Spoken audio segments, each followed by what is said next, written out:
नमस्कार dear student, कैसे हैं आप लोग।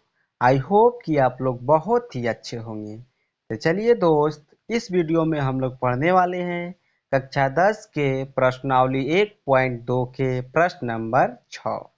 तो आइए देखिए प्रश्न नंबर 6 क्या कहता है।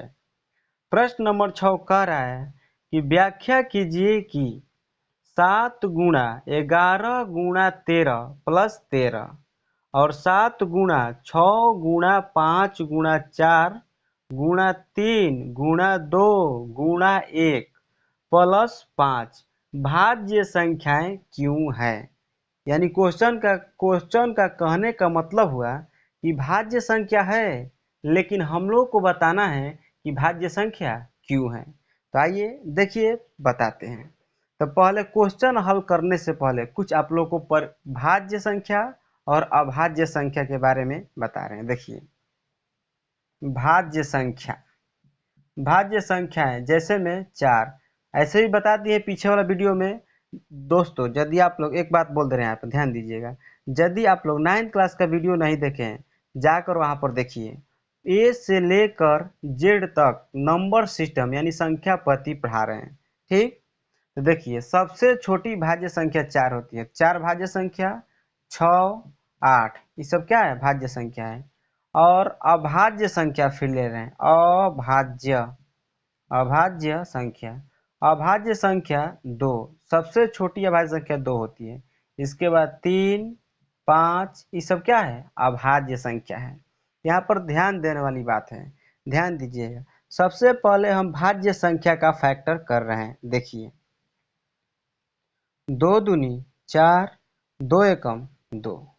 ठीक, यानी कि 4 का फैक्टर क्या हो गया, 2 गुणा 2 गुणा 1 हुआ।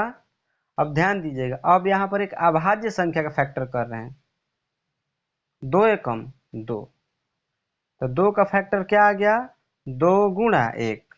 फिर एगो यहाँ पर हम भाज्य संख्या ले रहे हैं, इसका फैक्टर करें। जैसे 6 ले लिए, तो 2 तिहाई 6, 3 एकम 3, 6 का फैक्टर क्या आ गया, 2 गुणा 3 गुणा 1।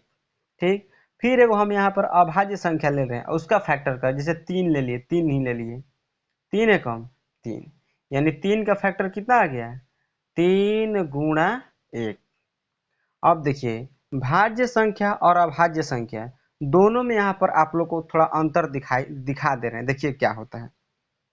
भाज्य संख्या के फैक्टर में ध्यान दीजिएगा, भाज्य संख्या के फैक्टर में, समझ रहे हो ना, एक के अलावा दूसरा नंबर कॉमन हो सकता है। देखिए 6 भाज्य संख्या है ना, 4 भी क्या है, भाज्य संख्या है। लेकिन इन दोनों के फैक्टर में हम लोग देखेंगे तो इसमें 2 शामिल है, इसमें भी 2 शामिल है, यानी कि दोनों में से 2 तो काम कॉमन है।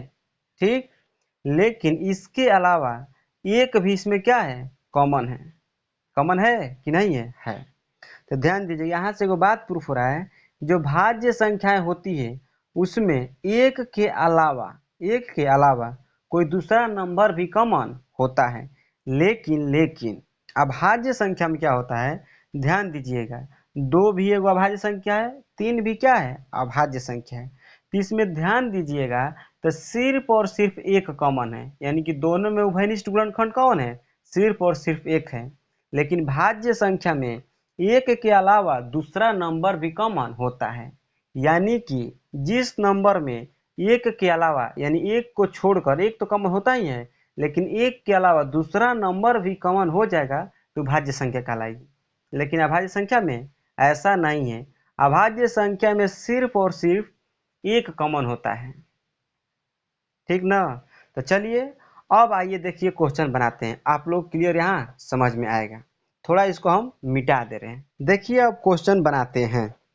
आइए देखिए, ये दोनों नंबर को बताना है कि भाज्य संख्या क्यों है। तो ध्यान दीजिए, यहाँ पर ध्यान देंगे। पहले आप लोग पद पहचानिए, कैसे पद पहचानते हैं। ये क्वेश्चन आप लोग देख रहे हैं ना, ध्यान दीजिए इसमें कितना पद है, तो इसमें 2 गो पद है, यानी कि 2 गो टर्म है। देखिए ये वाला अलग पद है और ये वाला अलग पद है। ये मत सोच लीजिएगा 1 2 3, नहीं, ये गुणा में है। सबको गुणा करेंगे ना तो एगो नंबर प्राप्त होगा अकेला, ये अलग बात है। समझ रहे ना।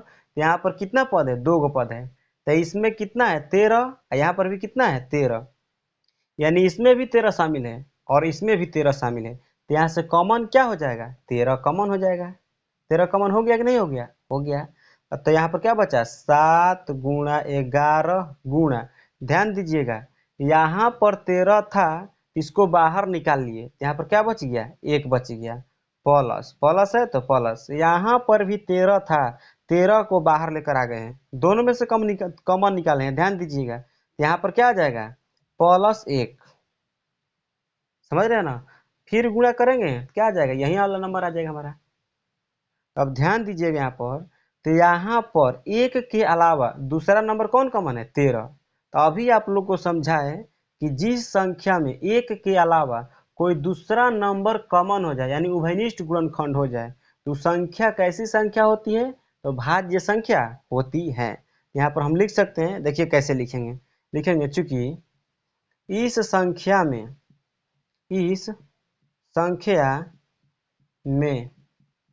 1 के अलावा 13 उभयनिष्ठ गुणनखंड है, उभयनिष्ठ गुणनखंड है, उभयनिष्ठ गुणनखंड है। इसलिए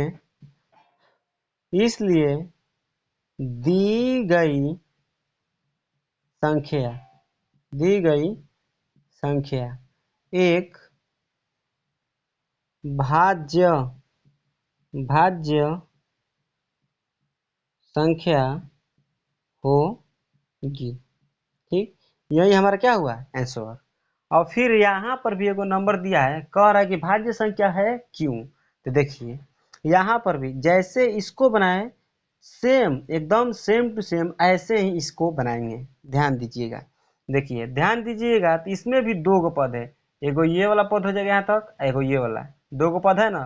तो इसमें भी ध्यान देंगे, तो इसमें 5 है, यहाँ पर भी 5 है, यानी कि दोनों में क्या शामिल है, 5, यानी कि हमारा यहाँ पर कौन सा नंबर कॉमन हो जाएगा, 5। तो यहाँ पर 5 कॉमन लेंगे। ठीक, यहाँ पर कितना बचा, 7 गुणा 6 गुणा, तो यहाँ पर 5 था, 5 को बाहर निकालिए तो क्या बच जाएगा, 1 गुणा 4 गुणा 3 गुणा 2 गुणा 1, 1 बचा। ठीक, अब प्लस क्या है 5, तो यहाँ पर 5 था तो बाहर ले लिए ना, तो यहाँ पर क्या बचा, 1। समझ रहे हैं ना। तो अब ध्यान दीजिएगा, सेम टू सेम यही वाला बात यहाँ पर अब लिख देंगे। यहाँ पर भी क्या हुआ, 1 के अलावा दूसरा नंबर कॉमन हो गया। अब देखिए इसको लिख देंगे, लिखेंगे चूंकि इस संख्या में 1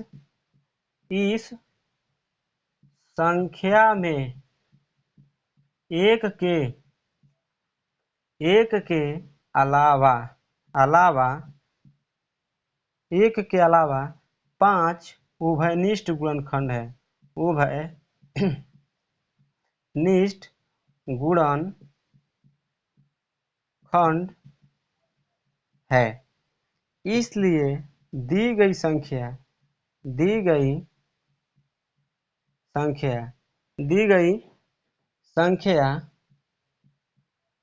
एक भाज्य संख्या है। ठीक, ये वाला दोस्तों हुआ क्वेश्चन नंबर 6 का एकदम कंप्लीट आंसर। तो आशा करते हैं कि आप लोग को बिल्कुल एकदम क्लियर समझ में आया होगा।